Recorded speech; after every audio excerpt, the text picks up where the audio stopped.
Salam sejahtera bagi kita semua. Perkenalkan, nama saya Cinta Rusmaulis Majuntak. Saya merupakan salah satu mahasiswi dari Institut Agama Kristen Negeri Tarutung dengan NIM 210101159. Di video kali ini, saya akan menjelaskan atau memaparkan materi tentang model pembelajaran investigasi kelompok dengan mata kuliah Teknologi dan Media Pembelajaran yang diampu oleh Bapak Panskoy Nehbaho.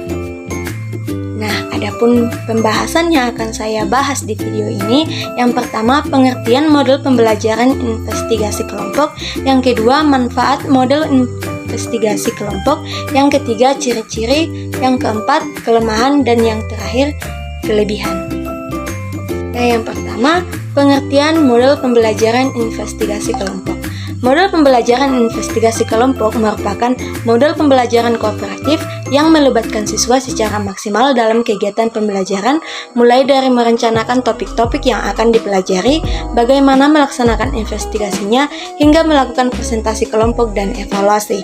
Peran guru dalam pengajaran dan menggunakan model group investigation adalah sebagai fasilitator yang terlibat dalam proses kelompok atau membantu pembelajaran dalam merumuskan rencana, bertindak, dan mengatur kelompok, serta beberapa kebutuhan dalam sebuah penelitian atau pengetahuan tentang metode yang digunakan.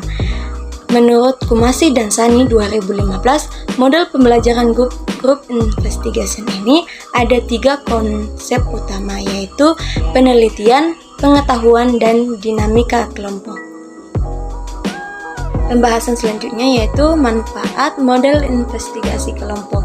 Yang pertama, dapat meningkatkan hasil belajar peserta didik. Yang kedua, meningkatkan hubungan antar kelompok.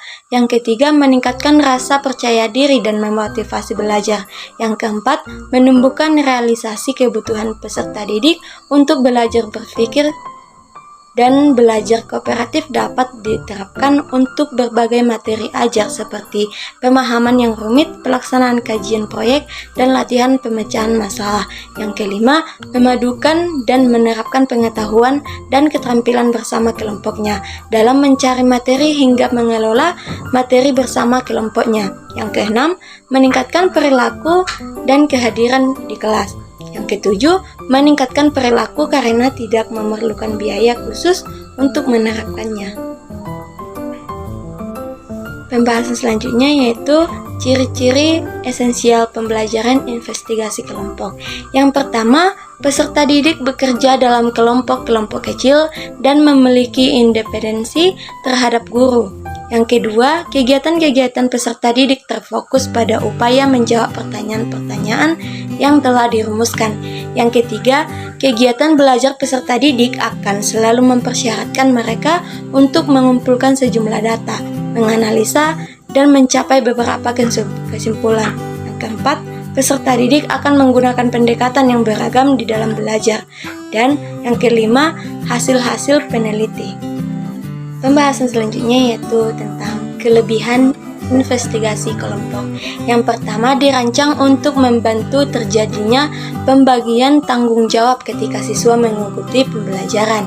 Yang kedua, berorientasi menuju pembentukan siswa menjadi manusia sosial. Yang ketiga, dapat mengembangkan kreativitas siswa baik secara individu maupun kelompok. Yang keempat, memberikan kesempatan berkolaborasi dengan teman sebaya dalam bentuk diskusi kelompok untuk memecahkan suatu masalah. Yang kelima, mengaktifkan siswa dalam proses pembelajaran. Bahasan yang terakhir yaitu tentang kelemahan model investigasi kelompok. Yang pertama, sedikitnya materi yang disampaikan pada suatu kali pertemuan. Yang kedua, sulitnya memberikan penilaian secara personal. Yang ketiga, tidak semua topik cocok dengan model pembelajaran investigasi kelompok. Yang keempat, model ini cocok diterapkan pada satu topik yang menuntut siswa untuk memahami suatu bahasan yang dialami sendiri. Yang kelima, diskusi kelompok biasanya berjalan kurang efektif. Yang keenam, siswa yang tidak tuntas memahami materi prasyarat akan mengalami kesulitan saat menggunakan model ini. Sekian hasil materi yang saya sampaikan, semoga dapat bermanfaat bagi kita. Dan adapun kata atau pemaparan yang kurang jelas, saya mohon maaf. Terima kasih.